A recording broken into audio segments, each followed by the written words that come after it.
বহরমপুর মেলা শুরু হয়েছে বেশ কয়েকদিন হলো।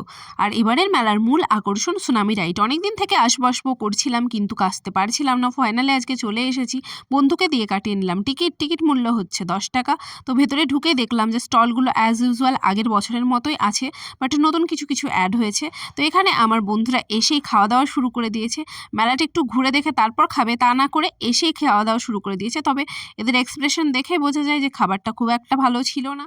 মেলাতে আমাদের সঙ্গে আমাদের ফ্যামিলিও এসেছিল, কিন্তু ওরা নিজেদের মধ্যে গল্প করছিল আর হাসাহাসি করছিল। এবারের মেলায় কিন্তু আরও একটা আকর্ষণ আছে, সেটা হচ্ছে ওয়াটার টানেল ফিশ অ্যাকোরিয়াম। কিন্তু এটাতে আমি যাইনি। আমার সুনামি রাইডটাতে চাপার খুব ইচ্ছে ছিল, কিন্তু এই ভিডিও দেখার পর তো সারা জীবনের মতো ইচ্ছেটা চলেই গেল, কারণ এই রাইডটা এতটাই ভয়ঙ্কর লেগেছে। কেমন লাগলো?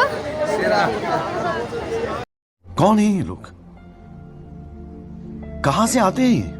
সুনামি রাইড নামটা যে কতটা সার্থক সেটা তোমরা ভিডিওটা দেখে নিশ্চয়ই বুঝতে পেরেছো। তো ওখান থেকে আমরা তাড়াতাড়ি কেটে পড়ে চলে এসেছি চায়ের দোকানে। তবে চা খেতে নয়, এখানে আমার বন্ধু খালি চা খাচ্ছে, আমরা খাচ্ছি বিস্কিট, কারণ আমরা চা খাই না। তো এখানে আমাদেরকে ও জিজ্ঞেস করছে বিস্কিটের প্রাইস কত নিল। তো আমরা বলছি 5 টাকা, আর ও বলছে 50 টাকা। একটা বিস্কিটের দাম কখনো 50 টাকা হয়? এরকম টাইপের লোক থাকলে তো সবাই বড় লোক হয়ে যাবে। তারপর আবার চলে আসলাম অন্য কিছু ট্রাই করতে। এখানে আমরা নিয়েছিলাম জয়নগরের মালাই কেক, যেটা দেখতে যেমন ইউনিক ছিল তেমন খেতে খুব টেস্টি ছিল। কিন্তু আমাদের এই উল্লুক বন্ধুর জন্য অর্ধেক অংশ মাটিতে পড়ে গেল, কারণ ও নেওয়ার ছিঁড়ি নেই আর দোষ দিচ্ছে আমাদের। তারপর এদের দুজনের একটা সুইট গেস্টার দেখতে পেলাম, যেটা দেখে আমি ক্যামেরা বন্দি না করে থাকতে পারলাম না।